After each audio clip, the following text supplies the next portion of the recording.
All right, good morning. Welcome to the show on account of Mental Health Month, is what they call it, kind of just rolling out. I actually wanted to focus on mental health this morning on the show. It's a topic that's come up very, very often. When it comes to the aspect of mental health, that stigma still exists. As Indians, sometimes we feel shy to talk about mental health.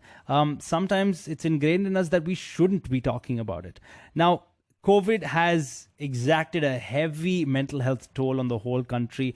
Here's a fun fact for you. More than 80% of mental health care in India happens outside institutions, right? Altruism and honestly, just kind of seva almost are hallmarks of Indian culture. But like I said, 80% happens outside, these institutions. So to join me on the show to actually break down mental health this morning, I have two wonderful ladies. One of them's in Mumbai, one of them's all the way in Delhi. And it's really, really nice to speak to Vidhi Tamboli and Ria.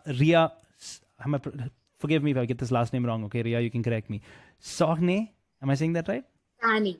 Sani. Oh, wow. It's just like a fancy spelling for Sani. Okay, cool. Ria Sani as well. Guys, hi. Firstly, it's nice to see you both. How are you doing? Great. Thank you so much for having us. No, it's a pleasure. And Karen, thank you for having us. I have to tell you, when it comes to mental health, right, it's one that we all shy away from talking about. But what you guys have gone and done is build a platform that caters to it. We'll talk about that in a second, but let's just kind of focus on, number one, where we are today as a country. Let's start with that when it comes to mental health. And number two, how are ordinary citizens dealing with mental health? And I'm referring to people who have not had experiences with mental health, even in their first circles before. Ria, would you like to start first with regards to where we are as a country? Sure. So there is still a lot of stigma in a country like India and amongst Indians in general across the globe, right? So what we see is people hesitating to firstly reach out. And even if they do gather the courage to reach out, a lot of people don't really follow through because they are afraid of their parents finding out. There is lack of awareness about mental health in general. People have financial constraints when it comes to seeking therapy. So there are a lot of barriers that we've noticed when it comes to the Indian population across the globe wanting to seek help. Can I ask so that you is if something that we've noticed. Can I ask you if, this whole movement to online platforms, there's a little bit of comfort, right? You're behind a screen, you're not talking to people directly. Vidhi, does that become a little bit more comfortable for Indians out there? 100%. I think we've seen a big shift pre-COVID and post-COVID, if I have to put it that way, right? Because suddenly, first of all, therapy has been a stigma. Mental health, there's a lot of awareness about mental health. But the stigma, we would say, is more so around the access to therapy and getting therapy, right? There are people who are aware that I have a mental health concern or I am facing some level of anxiety, but at the same time, the problem doesn't come in over there. The problem comes in when they have to kind of address it and do something about it. But with online therapy coming in, a lot of those avenues have opened up. In tier one, we would say the avenues were a lot more open, but the online therapy option has opened up avenues for tier 2, tier 3 cities as well.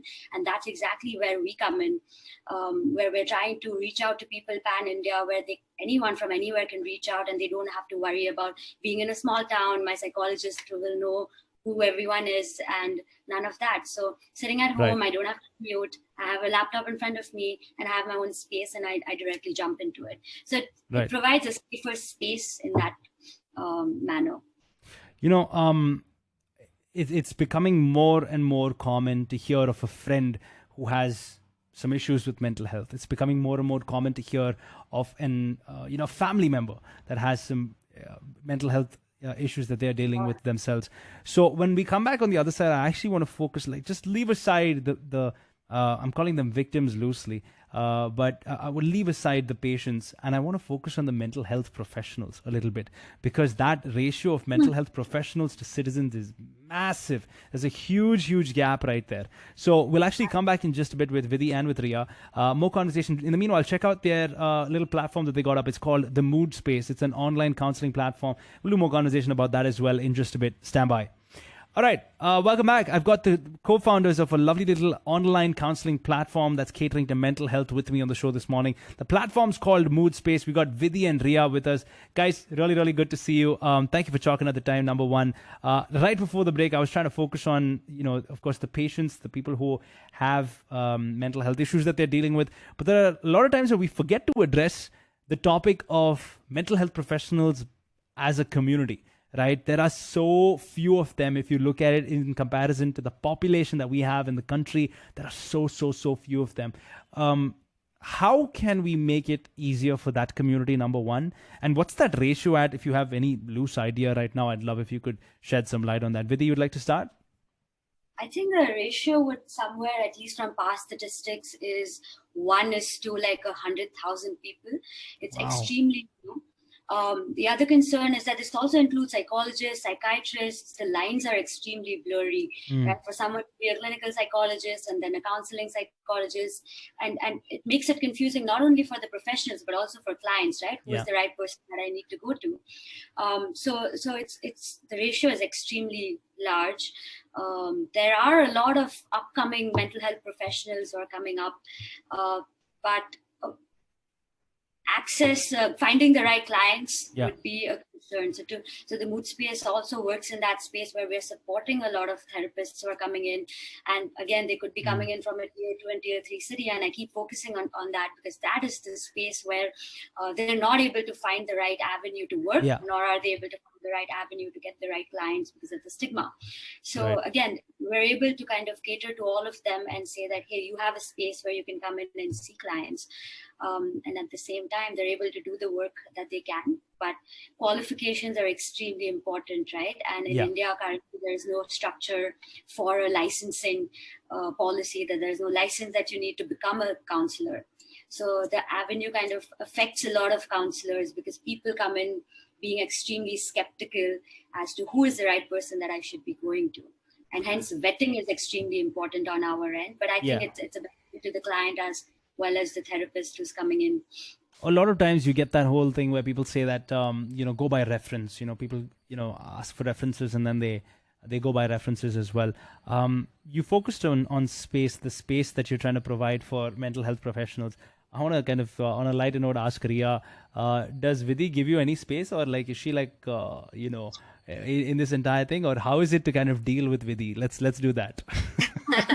So Vidhi is actually a psychologist by profession. Right. And my background is more in the marketing field. So for me, it's like a learning experience every day to like learn new terms in the psychology field and understand more about the mental health space in general. So it's usually the other way around. You're giving her space rather than she giving you space. No, it's very interesting, because obviously when you're running a startup, you have issues that come up on a day-to-day basis, and there are frustrations, there are highs and lows. So whenever I'm like venting out to Vidhi, oh my God, this happened, or so-and-so has not completed the task that they were assigned, or, any of those kind of things, she'll always hear me out very patiently and like play the psychologist role when we're working together. So it just varies on a day-to-day basis, but it's very interesting working with a psychologist. That's nice. Awesome. Vidhi, you just got huge compliments there, man. Like, it's like she planned on doing this. Now she's going to extract something from you very soon. Be careful. Listen, I want to kind of figure out the both of you, your individual experiences with mental health and why you decided. I mean, you could have done anything individually with your lives, but you decided to focus on this. So I want to focus on that beautiful story when we come back after the break. Vidhi and Ria are the co-founders of the Mood Space. You can find them online. Just do a quick Google search and you'll find them. While we step into a small break and come back in just a while and do more conversation with them, stand by. All right, welcome to the show. I've got Vidhi and Ria, who are the two wonderful girls behind an online counseling platform for mental health called The Mood Space. We've been discussing mental health in depth. We've been discussing mental health professionals as well, but also what kind of motivates two young women to go into the space of building an online platform that deals with exactly this. I find that fascinating. I find that story super, super cool. And I'm sure you both have either had your experiences with mental health, or maybe it just was like, hey, I feel passionately about this and I want this to kind of take off. I'll start with Ria first. Ria, Why did you decide to do this? It's kind of more simple from Vidhi's perspective because, like you said, she's a psychologist herself.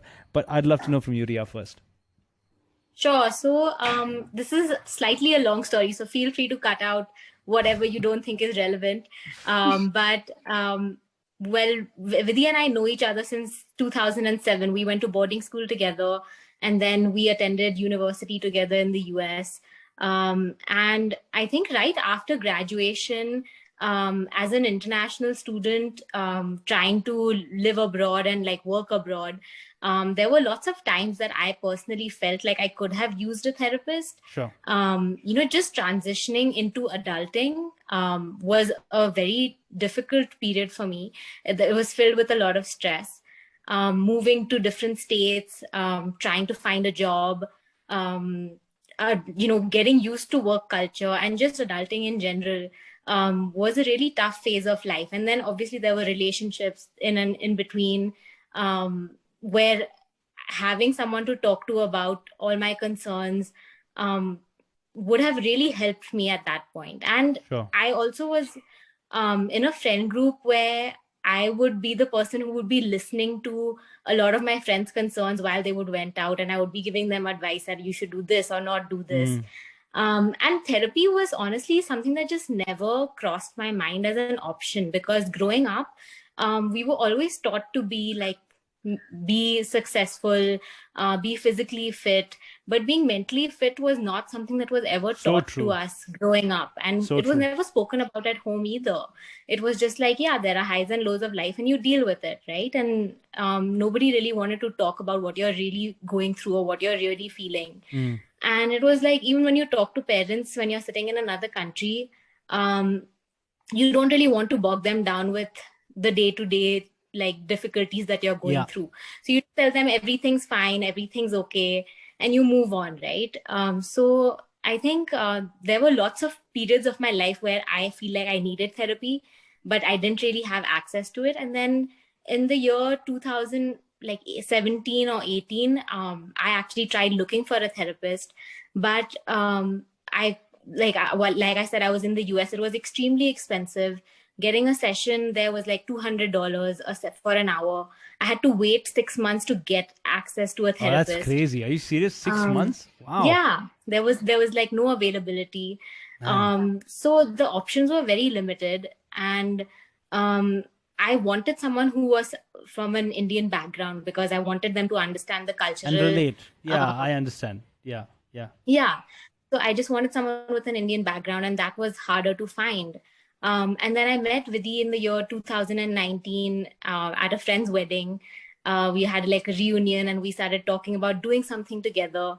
And that's when we started talking about, since she was already in this field and taking sessions with individual clients. And I had heard of this platform, of this concept in the US where you could do online therapy, but I didn't really see anything like it in a country like India. And I thought that it would do extremely well in our country, because people have so much stigma. They are afraid of going to a therapist's office or being seen at a therapist's office.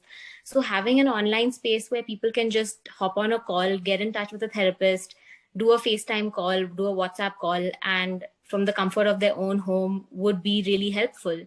So, we started having these discussions, and that's where the whole concept of the mood space began. And look where you are today. It's been 2.5 years. Yeah, it's been 2.5 years now. And awesome. I let Vidhi do more of the talking. Vidhi, personally for you, your experiences as a psychologist and doing work in this line, what kind of pushed you into kind of doing something like this? Sure. I think the story is similar to what Ria has been mentioning, right? That's not something that we spoke about at home. Speaking about emotional and mental health was not something that was done at all, right? Not in your friend circle, not in your family. And when we went to Singapore, we had a career counselor, right? And your teachers are kind of doing the job of speaking to you, talking to you about this, and realizing that if you don't submit an assignment, there is someone who could also come to you and ask you that, is there something else that's going on? It may not necessarily be about the assignment. And that's when the idea kicked in, right? And that's from a personal experience that I was lagging in doing my assignments, doing a lot of Sure. work. The question wasn't about the assignment. The question was, what else is going on? Is everything else okay Right. in your life, right? And that's when the focus on mental health came in. Anyway, so then moved on to college, and again, like Ria mentioned, nothing that we spoke about. When you call home, it's the same conversations again. And I actually started my degree by doing my bachelor's in economics, and in my third year, I started realizing that okay, I need to move on and do something more. Right? The idea was always to create impact. Yeah. And for my soft spot for mental health started from that point when the realization came in that there is so much more that we can do at an individual level and also at collectively, just at a global level. Yeah. Yeah. And hence when I came, Sorry, please go on, finish. No, and hence when we started the conversations about this, the initial point was that how can we create impact, right? How can we go out, understand the stigma, understand the lack of understanding of that stigma, and at the same time, how do we make it more convenient and accessible? And that's how the really, I think it's a matter of accessibility, like you just said, and man, this had to be in much sooner. We're such a we're a country that was known, at least Bangalore, for example, known for IT, and we led the way in terms of that. But when it comes to moving these things online, we've taken a while. I'm glad we're finally here. The platform's called The Mood Space. You can find them on themoodspace.com. That's their website. Vidhi, Ria, thank you so much to both you lovely ladies. And it's been really cool to get to know your side of the story. And I'm wishing you all the very best. May you guys continue to kind of go on to changing lives of, people who really, really need that little bit of help, especially in these pandemic times. Thank you so much. Thanks a lot for having us. Thanks, guys. Thank you so much. Really appreciate it. Thanks, guys.